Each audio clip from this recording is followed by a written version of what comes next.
Сәлеметсіздер ме Сырлы Сайт каналының оқырмандарым? Арнама қош келдіңіздер.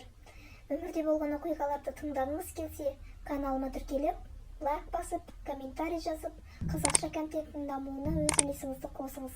Рахмет. Менен үлкен ағам болатын. Сол ағама қарағанда мені көп шеттететін. Кейіннен 2003 жылы егіз інілерім дүниеге келді. Ол кезде бұрынғы таяқ жейтінім жайына қалды. Үдей түсті бәрі. Олар не білдіреді? Мен таяққа қаламын. Мейлі ғой, кез келген ана баласын ұрсып та тәрбиелеп алады ғой. Оны түсінемін. Бірақ маған анам бір мейірімінің төбесін көрсетпеді. Аналық ақылында айтпайтын. Тек жегіп отыратын. Ағам өз қалауымен киінетін. Ұнаған затын алатын. Ал мен ұнатқан затымды, қалаған дүниемді ешқашан алмадым. Ол болмайды. Әйтеуір түрлі сылтау. 11 сыныпта аяқтағанымша, анам мен үшін бәрін таңдап әперетін. Қыз болып еркелемедім. Сол кезде ойлаушы едім. 11 сыныпты ертерек аяқтап, жасым 18-ге келгенде өз өмірім болады. Өзім шешім қабылдаймын. Тұрмысқа шығып, бар қиындықтан құтыламын деп келте ойлаппын. Қиындықтың, сынақтың көкесі сонда екен. Екі еселенбесе азаймайды. Солтүстік өңірінің қызы ақырки мектебін аяқтап, өздерінің қалаларына оқуға тапсырады. Бір ай болмай жатып, тапсырған колледжі жабылып қалады. Қайта оқуға тапсырар мүмкіндік жоқ. Келесі жылға қалдырады. Сонымен ақырки жұмыс істеп, отбасына көмектеседі. Бір сыныптасымен, құрбысымен араласпайды. Мейірім көрмеген жүрек жалғыз болып қалған. Бар табысын анасы алады. Киімін де әпереді. Өзі қалаған нәрсені ішіп жей алмайды. Келесі жылы басқа қаладағы әпкесінің үйіне жібереді. Өз анасының істегені мынау. Әпкесі қайсы бір қарасын. Өз үйінен өгейлік көргені аз болып, мұнда да қосылады. Үйінің бар шаруасын істеп жүреді. Бір күні анасы қатты ауырып жатыр дегенді естіп, ауылына қайтады. Ешқандай жер диагнозын таппайды. Қатты төсек тартып жатады. Анасына қарап, үй шаруасын игеріп жүреді. Оқуыңа кет деген анасына, мен кетсем, сізге кім қарайды? Деп оқуын тастайды. Сөйтіп жүріп, жыл өткен соң, көрші жігітпен танысады. Жақсы көріп, ұнатады. Үйінен қашып кездесіп жүреді. Жылулық содан көргендей, қатты бауыр басады. Солай анама қарап, үйде жүргенімде көрші жігітпен таныстым. 3-4 айда сөйлесіп жүрдік. Оның отбасы жақсы тұратын. Жағдайлары жасалған. Бір ойым, өсіп жүргенше тұрмысқа шығып кетейін. Сөйтіп бұл проблемалардан құтыламын деп жүрмін. Содан бір күні жігітім жақын қатынасқа ұсыныс тастады. Бәрібір үйленеміз ғой, деді. Ешкімнен мейірім көрмегенмен, өз үйімде өзімді өгей сезініп жүрдім. Сол көрші жігіт әлібемен келте ойымның кесірінен қателік жасап қойдым. Оның әр сөзі маған қолдау болып көрінетін. Ал ертесіне ушу. Мама мені бермейтінін айтады. Ал жігіттің апасы бірін айтады. Соңында таяқ жедім мамамнан. Бұл жолы қателік менен кетті. Уақыт өтіп, анам да ауруынан айыға бастады. Солай мен де басқа қалаға жұмыс жасауға кетемін. Арада біраз уақыт өтіп, мен де өз ауылыма қайта келемін. Сонан соң қайтадан бір жігітпен танысамын. Есімі Әділет болатын. Арада жылға жуық уақыт өтті. Екеуміз отау құратын болып шешім қабылдадық. Алланың маған деген көмегі болар. Әділеттің көңілінде титтей болсын күдік болмады. Отбасылық өмірім басталып та кетті. Солай жүргенде менің жүктілігіме қарамай, мені ұратынды шығарды. Көгала қойда ететін. Аузынан ащы су үзілмей, жоқ жерден ұрсыз деп, таяғына ілінетімін. Бертін келе, үлкен ненемнің үйіне қашып кететімін. Арада 9 айдан соң, қызымды дүниеге алып келдім. Өзімде ана атындым. Тұңғыш қызымды босанғанымда, роддомда жатқанымда, Әділет бірде-бір мәрте келмеді. Енді мен оны күтемін ғой бәрібірде.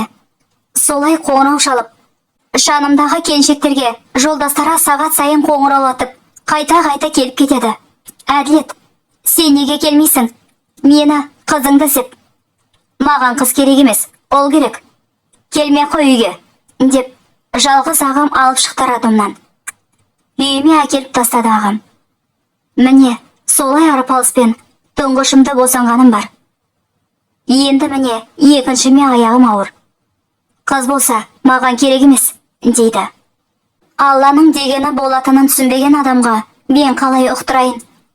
Жалғыз мен таяғына ілінсем мақұл ғой. Жасы келген ата-анасында ұрып соғады. Қолына не зат түссе, лақтырып жібереді сомен.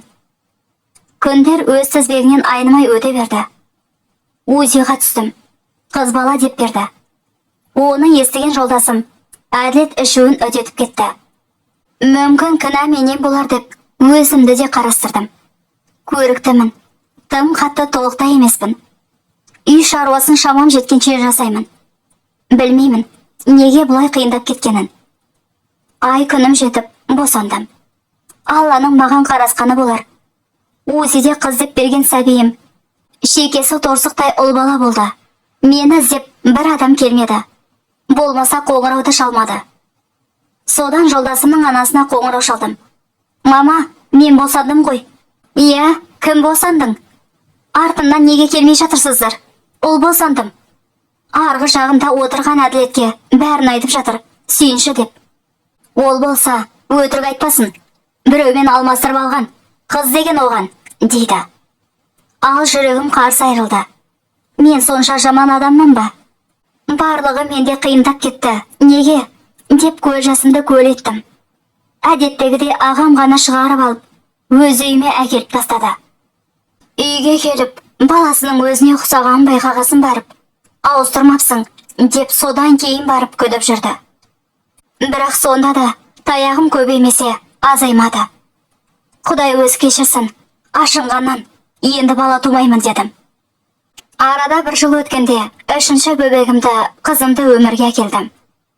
Осы жолы ғана жолдасым артынан іздеп келіп, маған қарап, шығарып алуға да өзі келді.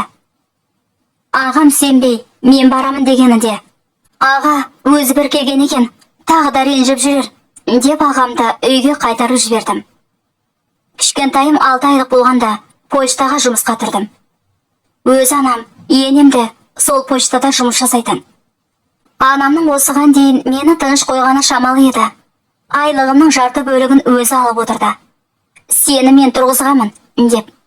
Ал оны енеме айта алмай, ақшаны өзім жұмсаймын деп, тағы да жеккөнішті болдым. Бір күні мынадай оқиға болды. Қызым ол кезде жасына толған еді. Менің жұмыс жасайтын компьютерімнен бір кісіден ақша алынған. Тағы да ол ақшаны менің шотыма аударған. Әлгі кісі сені сотқа берем деп, біраз мәселе туындайды. Белгілі бір уақыт беремін. Сол уақыт ішінде ақшаны орнына қой деп талап қояды. Өзімнің қатысым болмаса да, осындай іске тап болдым. Жылап еңіреп, ене мен жолдасыма айттым. Онсыз да жоқ жерден ұрысыз деп, ұрып соғатын Әділетке бұл жақсы сылтау болды. Өлімші етіп сабап мені аяусыз таяқ жедім. Білмеймін, шыдамның да шегі болады ма? Балаларымды алып кетіп қалдым. Жұмысыма да кінәсіз екенімді айтып ақтала алмадым. Содан соң жұмыстан да шығып кеттім. Барар жер, басар тауым жоқ. Міне, қайтадан анама қоңырау шалдым. Бәрінен шаршадым, мама. Сенің ақ таяғыңды жеп отыра берейін, деп шер қатқан ішім өзігінен ағыл тегіл болып, ащы өксік араласып, көз жасым көл болды. Анамның мені бір қолдағаны болды. Кел, деп суық жауап беріп, телефонды қоя салды.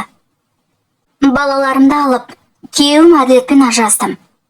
Почтаға қайтадан жұмысқа кіріп жүріп, 2 жылдай анамның үйінде тұрдым. Үйімде тұрғаным үшін деп, айлығымды түгел алып отырды. Алмаса да, мен сол үйге бәрін әкеліп берер едім ғой, өзім үшін. 2 жыл өткен соң, мен бөлек шығамын деп шешім қабылдадым. Анам қуана келсіп, кете бер, деді. Қалада бос тұрған үйлері бар болатын. Сол жердің кілтін беріп тұрып, Маған келме деді. Мен де иә деп кеттім. Ауылдағы жұмысынан шығып, үйдің қасындағы магазинге орналастым. Онда да анам пәтер ақың деп ай сайын тағы ақша алып отырды. Бөлек тұрғаныма қуанып, көніп жүре бердім. Бір күн анам жұлқынып мені медициналық сараптамадан өткізіп, басқа қалаға жұмысқа алып кетті. Өзі де ауылдағы жұмыстан менің артымша шыққан екен. Енді қайта өзімен бірге жұмыс істетпекші. Мен қанша қашып жүрсем де, магазинге келіп, айғай шығарып алып кеткен болатын. Мен жұмысқа кетерде, бала-шағама әкем келіп қарайтын. Сондағысы айлығы көп екен, оның да тең жартысын өзі алып отырады. Міне, солай анаммен бірге жұмысқа барамын, бірге келемін. Мамамның маған көңілі аусын, мені қашан жақсы көреді деп жүргеніме міне қаншама жыл болды. Өзім де 3 баланың анасымын. Мен бірақ 3-еуін бөліп жара алмаймын. Маған 3-еуі де қымбат. Ана деген балаларын алаламаушы еді ғой. Әйтпегенде мен жалғыз қызбын үйдегі. Анамның мейірімін аңсап, мені жақсы көруін қалау дегеннің ең үлкен қасірет екенін көп адам білмейді. Алла ешкімге мұндай сынақ бермесін. Енемен де сөйлесіп тұрамын. Бәріне қосыл теп кетіп қалайын өз үйіме десем, енем керек жоқ деп отыр. Әлі 3-еуін қоймаған, сені бір күні ұрып жазым етер, дейді. Балаларыма да зат әкесе, соның ақшасын бәрібір менен алады. Маған мейірленбеген анам, менің балаларыма мейірленсін бе? Анаммен сөйлесіп көрдім. Мені неге жек көресің? Маған неге бір жылуың түспей қойды, деймін. Алар жауабым сол. Сенің кесіріңнен ауру болдым. Не жазып қойдым? Кішкентай кезімнен аналық махаббатыңыздан мені махрұм өсіретіндей, десем, ашуланып айғайлап жылап. Сен қашан өлесің? Дейді анам маған. Почтада орын алған былықта сол күйі тыныш бола қалды. Мен шықтым, менің артымнан анам шығып кетті. Расымен, ақшаны мен алған болсам, түбі мені қудалайтын еді ғой. Міне, жұлдыз болған атымда қайтейін. Күнде семіп бара жатамын. Ақша алатын картамда анамда. Менде балаларыма керегін әкеле алмай, займ кредиттер алғанмын. Оны төлейін десем, анам толық бермейді ақшамда. Сізге жазған себебім, қыз баланы аялау керек. Қыз балаға бұл өмірде ананың қолдауы ең маңыздысы. Менің осындай тағдырым ешкімде болмасынша, деп кейіпкеріміз әңгімесін аяқтайды.